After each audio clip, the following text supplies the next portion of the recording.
Selamat pagi anak-anakku sekalian, selamat berjumpa kembali melalui dari kita hari ini. Pembahasan kita minggu lalu tentang mengapa bisa terjadi konflik dan bagaimana efeknya terhadap suatu kemajuan atau suatu pertemuan atau suatu kelompok.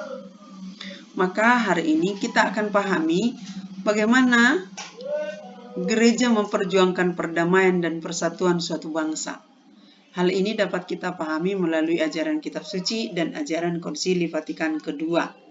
Kita dahului dengan membahas tentang ajaran kitab suci.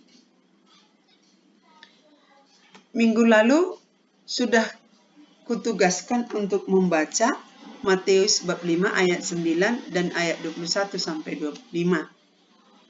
Sebagian tugasmu sudah benar, sebagian lagi belum sempurna, dan sebagian ada yang belum mengirim sama sekali.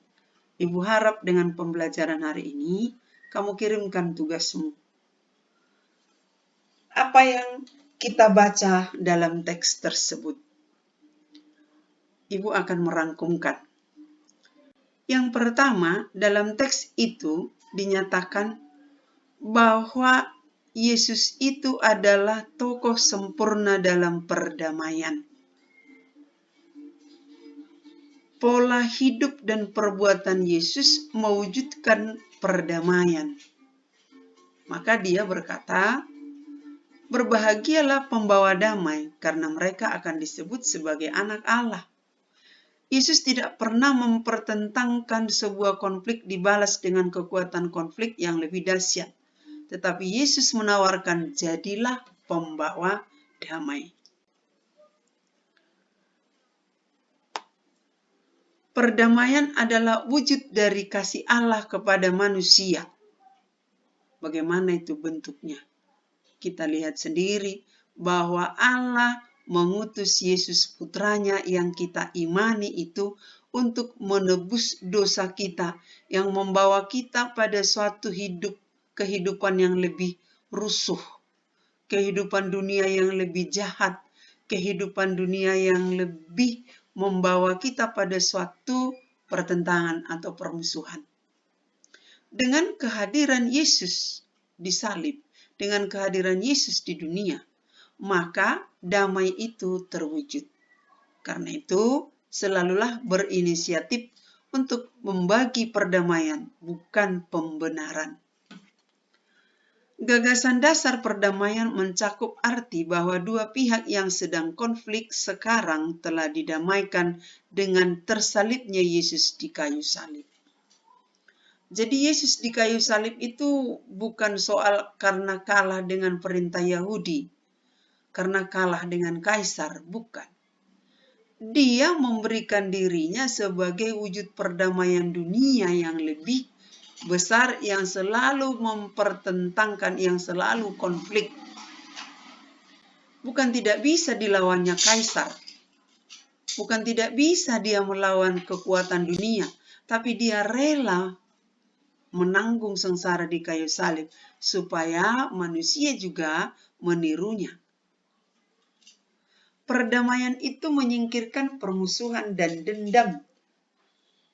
Bahkan berujung dengan bunuh-membunuh saking dendamnya. Nah, itu perdamaian menyingkirkan itu. Perdamaian yang diwujudkan Allah berakar dalam kasih Allah.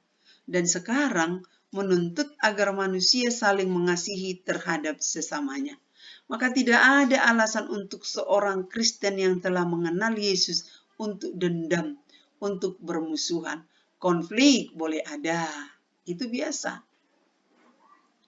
Tapi konflik diakhiri dengan dendam, diakhiri dengan angkat senjata, diakhiri dengan sampai kematian, itu tidak dikehendaki oleh Yesus dan tidak ciri khas dari orang Kristiani, apalagi orang Katolik.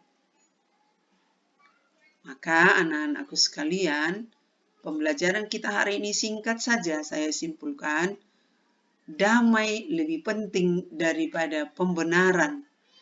Damai lebih penting daripada membenarkan diri dengan segala kekuatan. Damai itu memecah konflik, menjadi persatuan. Maka berinisiatiflah untuk berdamai. Nah, tugasmu, tulislah pengalamanmu atau cerita orang lain pernah kamu dengar. Bagaimana mendamaikan suatu konflik? Biar konflik kecil pun tidak apa-apa.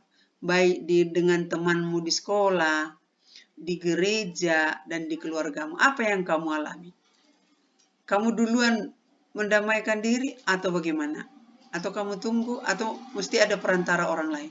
Ya, ada suatu konflik, ceritakan konfliknya. Kemudian bagaimana kamu berdamai di dalam konflik tersebut? Apa yang kamu rasakan setelah perselisihan atau permusuhan atau pertengkaranmu itu berakhir dengan damai? Ini aja tuliskan, singkat saya kira ya. Baik anak-anakku sekalian, minggu depan kita akan Zoom. Nah, silahkan kamu akhiri dengan doa. Tadi juga dibuka dengan doa masing-masing dan sekarang diakhiri dengan doa. Minggu depan semua pakai baju sekolah saat kita Zoom. Tidak saya perkenankan tidak baju sekolah. Oke, sekian dan terima kasih. Selamat pagi, sampai jumpa. Salam sehat.